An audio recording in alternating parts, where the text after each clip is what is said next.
Hello, everybody, and happy Monday.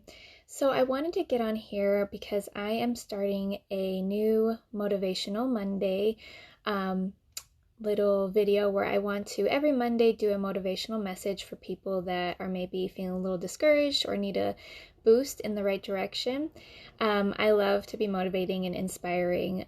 Part of my job as a health educator and dietitian is that I do public speaking where I motivate people to change and create new habits. And so I wanted to be able to provide that for people who are my friends on Instagram, people who might be coming onto my page for the first time, they don't know anything about me, and just provide some motivation and inspiration for you. So every Monday, I'm hoping to upload a short and brief message about how to motivate you in the right direction, and what's motivated me in the past. Let me move this mirror because it's causing a glare. So in any case, today I wanted to motivate you to pursue your dreams. So I first started painting when I was a kid, actually. I started painting outside. I would do a lot of spray painting. I actually wanted to go into fashion marketing, but instead I went into my undergrad as a marketing major. And so that's what I graduated with when I graduated from undergrad.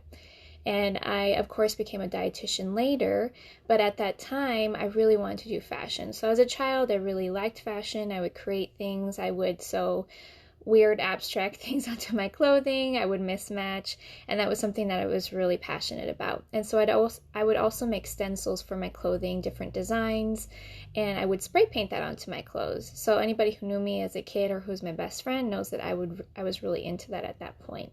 Then of course life happened and I got into school, I got busy, and I forgot about my passions. I forgot about the things that were really important to me. So now fast forward through a lot of different phases and different education and different passions of mine, I started getting back into painting. So about 2017 it was, in my work, I had this idea where I decided I was going to start teaching art therapy as one of the classes that I would help people to be able to manage their stress and be able to improve their overall health. I think stress management is one of the key components of health. I think too often we think that just nutrition and exercise are the most important things, and of course they're definitely vital, but we also need to be able to manage our stress for those things to be effective. If we don't manage stress, then you can eat as healthy as you want, you can exercise as much as you want, but you may not get the results that you're looking for because you have the added stress. So I wanted to do a class where I felt people could tap into their childhood again or tap into their passions and things that they had forgotten and be able to start painting again. So we've seen a lot of different paint nights, the ones where you bring your wine and you get to enjoy some drinking along with some painting, and that usually helps with your inhibitions and being able to bring them down so you can feel like you can paint. I know a lot of people get nervous with painting. I noticed that when I would watch people paint for the first time after not painting for a long time, they're really tentative, really nervous, really scared, and I totally understand. A lot of us are perfectionists, and including me. I'm a big perfectionist. And that's part of where a lot of my anxieties come from, is wanting to get things right off the bat. And so a lot of times our perfection is what holds us back. It's those limiting beliefs that we're not good enough. We see other people already accomplishing their dreams and we think we're never going to be able to get there. But you have to remember, wherever that person started may have been 5-10 years ago to where they are today. Whatever you're seeing online, on Instagram, on Facebook, you didn't get to see the work that was necessarily put in to get to the point where they are today. And that's something that I had to learn for myself. I would get really envious and jealous of people in the past, looking at their pictures, seeing where they are, whether it be with their fitness, with their health, with passions that they were pursuing, and I would think, why are they so lucky? Why do they get to do these things, but I can't? And I was the only person holding myself back. So last year, I really worked on myself. I worked on my limiting beliefs. I journaled a lot. I went through and kind of just worked through a lot of the things and the negative concepts I had about myself. I did mirror work. I would stand in front of the mirror and motivate myself, tell myself, you can do this, don't be afraid. I would buy motivational books. Ever since I was a kid, I'm really into motivating, books, people, speakers. Anyone who knows me knows I love inspirational quotes. I'm the corny girl who buys the calendars with inspirational quotes. So all of those things are important. They are environmental cues that help to keep you motivated. So, in fact, I was talking to someone about this yesterday that, we want to hang more motivational things in our house. If you've ever been to my house, you'll see that I have a bunch of motivational quotes up everywhere. When we see those external cues or those environmental cues, those actually trigger a response in our brain for us to be able to accomplish those things. So if you're constantly surrounding yourself with negative things, negative thoughts, negative people, toxic people, of course it's going to get in your brain and make you believe that that's your reality. Hold on, my alarm is coming off. So that's what I wanted to encourage you today is, first of all, to pursue your dreams, whatever those may be. If there's somebody online that you've been following, you're like, man, I really like what they do, but I don't think I can do it. You definitely can, and you have to start somewhere. And I wanted to show you one of the first paintings that I did of Bailey, because even though I did art as a child, I never formally went to school for it. I didn't get an education in art. Like I mentioned, I did it in marketing, which I love. I love promoting things and promoting people and ideas, but I didn't go to school for art. And so I never learned a lot of the techniques that people learn in school. And I think there's definitely a place for school, but you can also teach yourself. So if you are 30, 35, 40, you can still teach yourself to do these things. And you can do it informally. You can go on YouTube. You can follow other people. You can ask questions. And so I wanted to show you one of the first pieces that I did because I have come a long way. Since 2017 till now, it's been almost 4 years, maybe 5.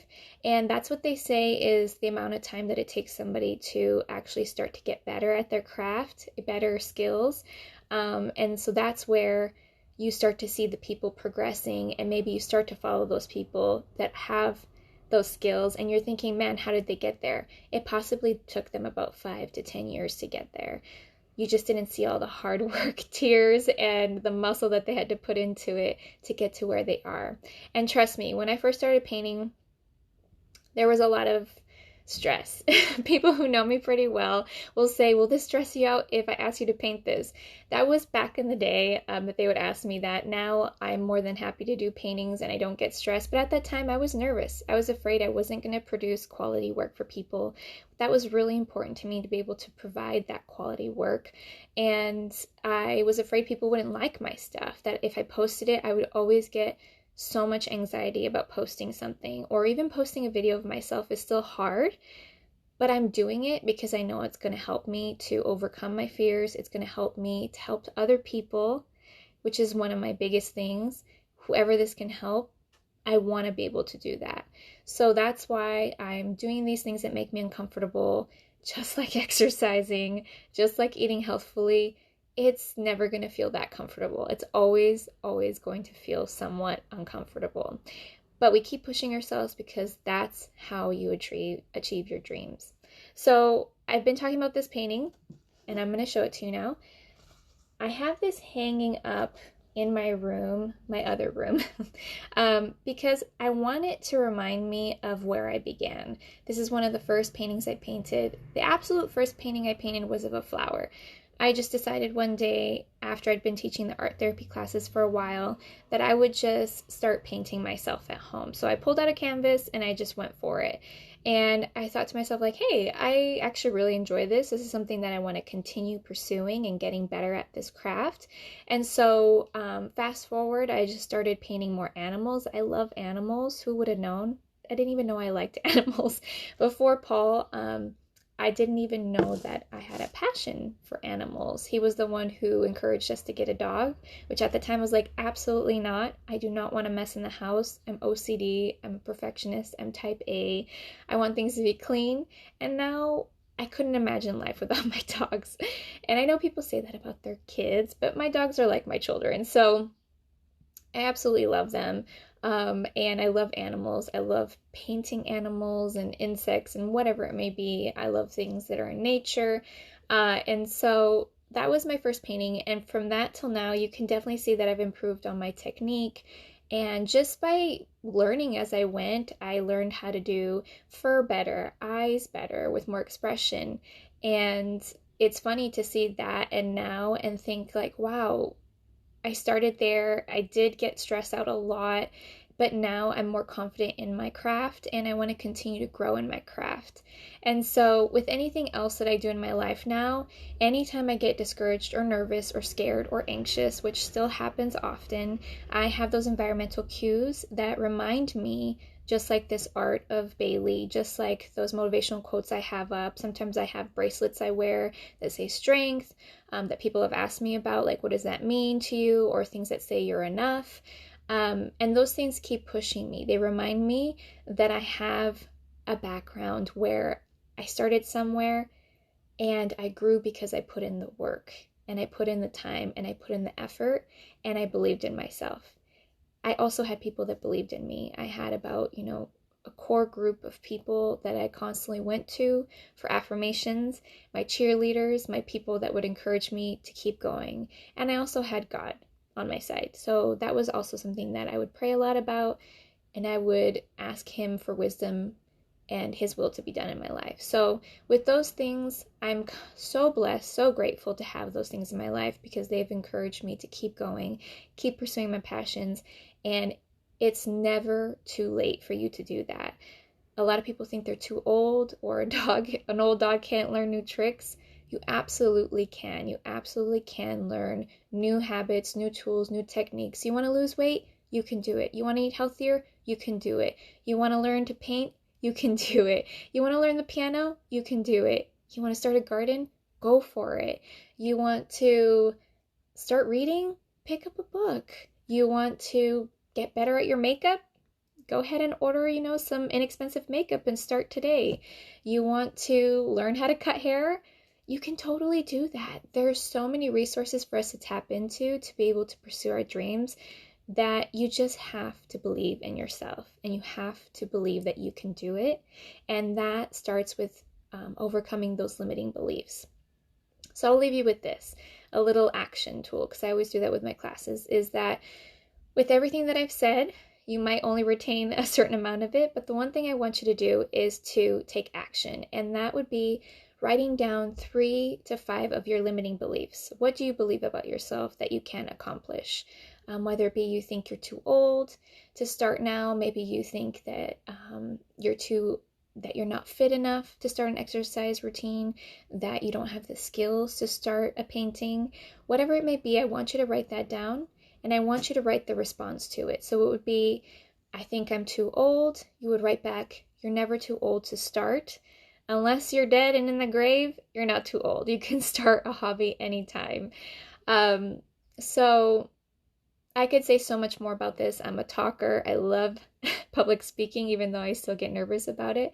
But once I get started, I get really passionate. So I want you to start with that action, is just writing down those limiting beliefs, writing an overcoming, more positive belief. And every time that you have a limiting belief, which we have constantly, those thoughts all day long, I want you to replace it with a more positive thought.